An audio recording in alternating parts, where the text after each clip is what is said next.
Point number 5، یہ بوڑھا جب مرے گا اس کا چہرہ کھل جائے گا۔ پوائنٹ نمبر 6، یہ بوڑھا جب مرے گا پھر کبھی بھی اس زمین پہ نہیں دکھائی دے گا۔ یہ 6 کے 6 صفات الحمدللہ ہو بو محمد صلی اللہ علیہ وسلم کی سیرت جب پڑھیں گے ہو بو یہ 6 چیز ملتے ہیں۔ ہم جانتے ہیں محمد صلی اللہ علیہ وسلم کو سب سے پہلی وحی جب آئی تو ان کا چہرہ کھل گیا، اور سب سے پہلی وحی آئے جب وہ غار حرا میں تھے اور رات کا وقت تھا، جیسا ذکر آتا ہے قرآن میں سورہ دخان میں سورہ نمبر 44 آیت نمبر 2 اور 3، اور سورہ قدر سورہ 97 ورس نمبر 1 آیت نمبر 1، جس میں لکھا ہے کہ بے شک قرآن نازل کیا گیا ہے رات کے وقت، لیلۃ القدر کے وقت۔ اور ہم جانتے ہیں کہ محمد صلی اللہ علیہ وسلم کی موت ایک قدرتی موت تھی، اٹ واز نیچرل ڈیتھ۔ اور حضرت انس رضی اللہ عنہ فرماتے ہیں کہ جب محمد صلی اللہ علیہ وسلم کا انتقال ہوا ان کا چہرہ کھلا ہوا تھا۔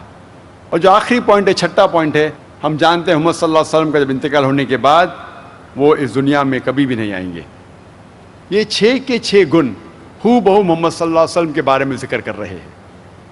آگے جب ہم پڑھتے ہیں دھما پڑھ بدھسٹ کی کتاب Sacred Books of the East جلد نمبر 10 پیج نمبر 67 میں لکھا ہے کہ یہ بدھا، یہ پیغمبر صرف پیغام پہنچاتے ہیں۔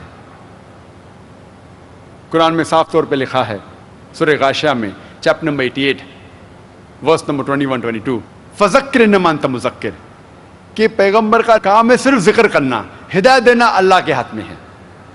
اور اسی دھما پڑھ میں لکھا ہے Sacred Books of the East جلد نمبر 10 پیج نمبر 67 میں کہ جنت میں جانے کے لیے نیک اعمال بھی ضروری ہے۔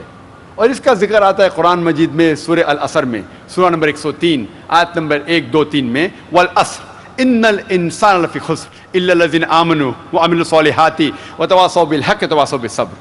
اللہ سبحانہ وتعالی قسم کھا رہے وقت کی، عصر کی، کہ بے شک انسان خسارے میں ہیں۔ صرف وہ انسان خسارے میں نہیں جن کے پاس 4 چیزیں ہیں، ایمان، عمل صالحات، وتواصوا بالحق جو حق کی طرف بلاتے لوگ کو، اور وتواصوا بالصبر جو لوگ کو صبر کی طرف بلاتے۔ ان میں سے ایک چیز ضروری ہے جنت میں جانے کے لیے، وہ ہے نیک اعمال، عمل صالحات۔ اور اسی طریقے سے جب ہم بدھ مذہبی کتاب پڑھتے ہیں، اس میتری کے کئی گن ہیں کہ وہ دیالو ہے، وہ رحمت والا ہے، نیک ہے، سچا ہے، حق پسند ہے، کئی گن۔ یہ سارے گن الحمدللہ محمد صلی اللہ علیہ وسلم